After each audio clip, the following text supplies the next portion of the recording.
Kata Allah dalam ayat ini, ala basiratin, di atas ilmu. Berdakwah harus di atas ilmu. Tidak boleh orang tidak punya ilmu kemudian berdakwah.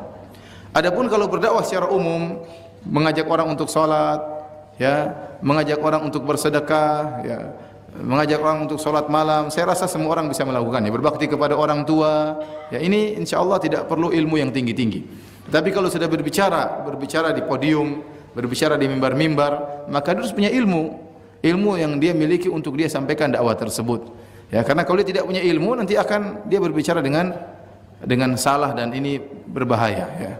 Ya, dan ini berbahaya. Dan sekarang mulai muncul banyak dai-dai yang tidak punya kafah ilmiah, tidak punya kemampuan untuk berdakwah, tapi nekat untuk berdakwah hanya dengan bermodal retorika, kepandaian untuk berceramah, akhirnya berceramah, ya.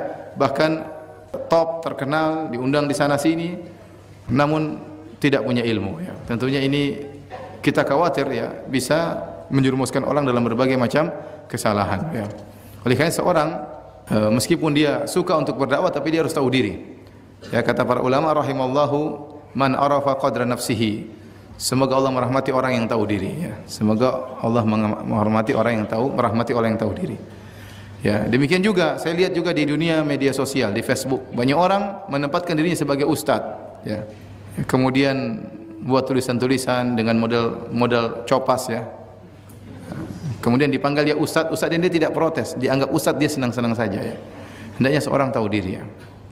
Kalau dia bukan ustadz, tidak tahu bahasa Arab, tidak tahu, maka tidak usah bilang saya bukan ustadz, saya penuntut ilmu seperti Anda, kita hanya berdiskusi, tidak jadi masalah, ya. Tapi seorang tidak boleh berdakwah kecuali dengan ilmu, ya.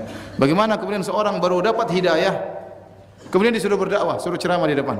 Ada kejadian, ada seorang baru dapat hidayah, mungkin baru seminggu, 2 minggu dapat hidayah, baru rajin sholat, kemudian suruh ceramah di depan masjid, dia enggak bisa ceramah. Akhirnya dia hanya duduk berdiri di depan, kemudian menginjak kakinya, kemudian menangis, ya. Ya, masih mending dia menangis. Kalau dia bicara bahaya, ya. Nah, ini enggak boleh memaksakan orang di luar kemampuannya, ya. Ya. Makanya dalam kata Ibnu Mas'ud, akan ada fitnah di akhir zaman. Kapan? Kata dia, idza qallat ulama'ukum wa kathurat khutaba'ukum. Kalau ulama sudah sedikit dan yang pandai berkhutbah banyak, ya. Ulama sedikit, yang orator banyak, ya. Oleh karena seorang harus berdakwah di atas ilmu. Kemudian kata Allah Subhanahu wa taala, ana wa man ittaba'ani, aku dan orang-orang yang mengikutiku. Ini dalil bahwasanya seluruh pengikut Nabi adalah dai, seluruh pengikut Nabi adalah dai. Saya ulangi, dakwah ada 2 model. Dakwah secara umum kita semua melakukannya. Anda berdakwah kepada orang tua, mendakwahi orang tua, mendakwahi kakak, mendakwahi adik, mendakwahi tetangga, ya, ini kita lakukan semuanya. Jangan juga pesimis, lakukan dakwah tersebut. Tapi yang saya katakan, dakwah dengan ilmu, tatkala berbicara di podium, mimbar-mimbar, ini harus dengan ilmu, tidak boleh sembarangan. Ya, karena orang-orang akan perhatikan perkataan Anda, kemudian Anda menjadi tempat bertanya, ya. Seorang jangan menceburkan dirinya dalam hal yang dia tidak mampu, ya. Adapun mendakwahi tetangga, mengajak orang untuk salat, mengajak orang untuk bertauhid, menegur orang kalau ada terjerumus dalam kesyirikan, ada yang pakai jimat dilarang, maka ini kita semua melakukannya, ya. Tidak harus menjadi seorang yang alim untuk berdakwah demikian. Saya ulangi, ya, jangan juga tatkala dikatakan berdakwah di atas ilmu, akhirnya Anda salah paham sehingga Anda tidak mau berbicara sama sekali. Ini juga tidak benar.